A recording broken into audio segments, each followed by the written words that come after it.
Did dinosaurs sound like this? Or did they sound more like this? Paleontologists have just described a new genus of small, plant-eating, ornithischian dinosaur.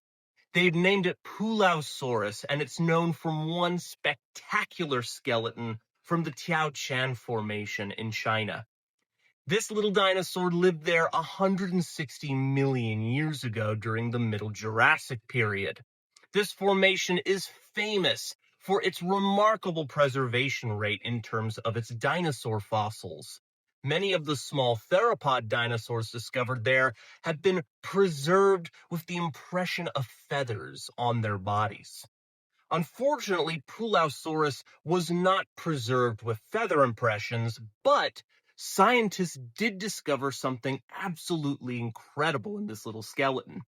They found the hyoid bone of this dinosaur, as well as an ossified larynx.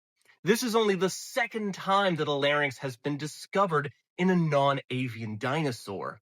By using comparative anatomy, paleontologists compared the larynx of Pulausaurus to modern-day bird larynxes and found they were very similar. It seems like this little dinosaur may have made very bird-like sounds.